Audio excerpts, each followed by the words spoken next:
If you want like the high notes, she took money from the poor to make sure that the lights were on and all the goddamn castles that she owns. The entire family is ridiculously wealthy and should not. She also had a lot more influence over the government than people think she did, for the record. She made a concerted effort to thwart independence movements and prevent newly independent colonies from leaving the Union from the Commonwealth. True.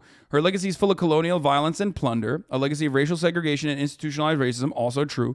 She defended her son's actions in grooming children on Epstein's Island, prohibited people of color from working for her until the late 1960s. Also true. DSA International Committee put out a Twitter thread, which we went over already, like as far as the Queen's personal involvement in, crimes against Yemen, when South Yemen, a colony, was being brutalized by British forces. She was the figurehead of that brutalization. She was the one who was there to whitewash said crimes and try to stop people from actually reaching freedom and emancipation. British Empire's crimes against South Africa, we've already talked about that. British Empire's crimes against Afghanistan. There are crimes against Kenya we talked about. Kenyans are suing Britain for up to $200 billion in reparations for land theft and violent colonial abuses, with multinational corporations still occupying the land. Former Chief Justice of Kenya, Willie Mutunga, explains how it's like the British never left. British Empire's crimes against Malaysia. Sir Gerald Templer was appointed a High Commissioner to Malaysia in 1952, who crushed the communist insurgency using tactics such as internment camps, new villages, spraying Agent Orange over forests, and using dyax to decapitate suspected rebels. They literally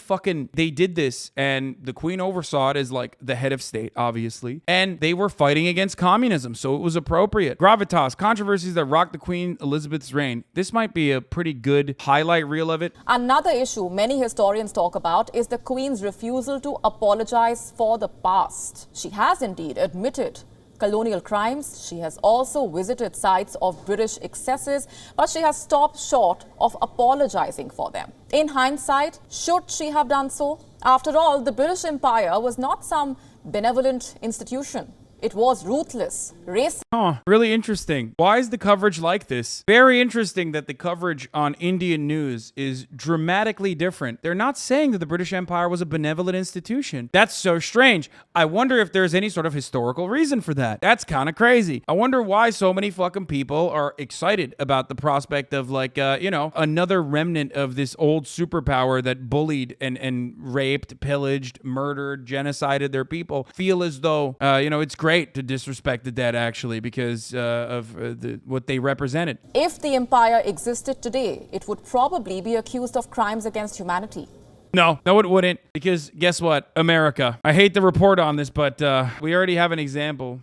Let me give you some examples. The Jallianwala Bagh massacre, the Bengal famine, the Mau Mau uprising in Kenya. All of these could easily be prosecuted at any tribunal. But the Queen never apologized for any of it. She may not have been directly involved in these, but she was the modern face of the institution responsible. Yep. So perhaps an apology was necessary. Yep. During her 70 years on the throne, Queen Elizabeth II was considered a passive monarch. She never interfered in British politics, but recently, there was a worrying report. The Guardian reported that the Queen lobbied to change a proposed law in 2021. This is what I wanted to talk about more today. Her domestic involvement in domestic British affairs and what that meant. Also, this is the right of center media, and even they fucking hate it. This is the hog news of India, not leftist or liberal media, by the way. Of course they hate it. I mean, of course. They were subjects. The Queen successfully lobbied the government for change in a draft law in order to conceal her embarrassing private wealth from the public, according to documents discovered by The Guardian. A series of government memos unearthed in the National Archives revealed that Elizabeth Windsor's private lawyer put pressure on ministers to alter proposed legislation to prevent her shareholdings from being disclosed to the public. Wonder why she did that. I wonder why. Following the Queen's intervention, the government inserted a clause into the law granting itself the power to exempt companies used by heads of state from new transparency measures. The arrangement, which was concocted in the 1970s, was used in effect to create a state-backed shell corporation, which is understood to have placed a veil of secrecy over the Queen's private shareholdings and investments until at least 2011. The true scale of her wealth has never been disclosed, though it has been estimated to run in the hundreds of millions of pounds. I think it's about 500 million. Evidence of the monarch's lobbying and ministers was uncovered by a Guardian investigation into the royal family's use of an arcane parliamentary procedure known as the Queen's Consent to secretly influence the formation of British laws. Unlike the better-known procedure of royal assent, a formality that marks the moment when a bill becomes law, Queen's Consent must be sought before legislation can be approved by Parliament. It requires ministers to alert the Queen when legislation might affect their either the royal prerogative or the private interests of the crown. The papers reveal that in November 1973, the Queen feared that a proposed bill to bring transparency to company shareholdings could enable the public to scrutinize her finances. And she was right. They would have been like, God damn, you have way too much money. Why the fuck do you have this money? Because think about it. You see my fucking finances, which have been transparent since day one, and you lose your fucking mind. Now imagine the Queen. But of course, no. But what this also showed, that it wasn't even just like the disclosure clause, but that the Queen had lobbied thousands of times and successfully lobbied the Parliament thousands of fucking times throughout her hard-working career as being the fucking Queen. But don't fucking tell me it's just purely ceremonial. Royals vetted more than 1,000 laws via Queen's consent. A huge number of laws subject to royal vetting covers matters ranging from justice, social security, pensions, race relations, and food policy through to obscure rules on car parking charges and hovercraft. They include draft laws that affected the Queen's personal property, such as her private estates in Balmoral and Sandringham, and potentially anything deemed to affect her personally. The Guardian has compiled a database of at least 1,062 parliamentary bills that have been subjected to the Queen's consent, stretching from the beginning of Elizabeth II's reign through to the present day. The database illustrates that the opaque procedure of Queen's consent has been exercised far more extensively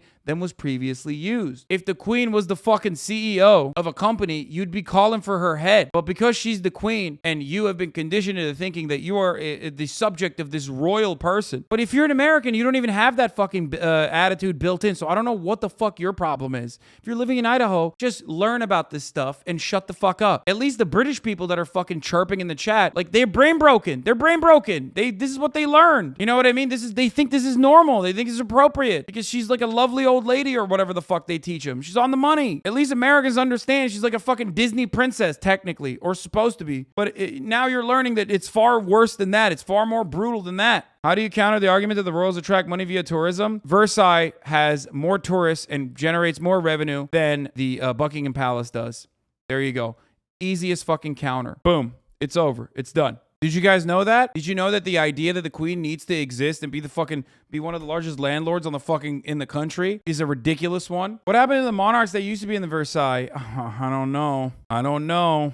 Tell you what didn't happen. What happened to the fucking British monarchy? That's what didn't happen to them. There is a secondary element to this in defense of the Queen. The secondary defense of this is that, well, she was doing the right thing because a lot of people, especially people living in the imperial core, think that this is appropriate. This is a good thing because they think colonizing and colonial superpowers actually ended up modernizing these barbaric forces. It's Orientalist, the underlying attitude that has defended imperialism in perpetuity. It's just how things are done. That's part of the reason why so many fucking people are like, yeah, it's technically a good thing. It's the same energy as Americans saying, well, if chattel slavery didn't happen, you guys would be back in Africa to black people. That is an incredibly fucked up and incredibly racist fucking take. And yet that kind of attitude manifests. It's this notion that like without colonialism and without centuries of warfare and destabilization and an extraction of natural resources from Africa, that Africa would have still been not as technologically adept as like the rest of the fucking world. That's what people say. People legitimately think that. And that kind of attitude manifests when you are born and bred in the imperial core. So a lot of people continue with the underlying idea and narrative that the empire had a civilizing force. So make no mistake, these guys and the BBC and everyone else that's like caping for the fucking royals are operating the underlying attitude, immediate interest, the immediate want in defending someone in a position of power and like defending their legacy, even if that legacy is filled with racism, filled with defense of pedophiles, filled with whitewashing imperial endeavors. It does not matter. You still gotta fucking respect that institution. You still gotta defend them, even if you are an American.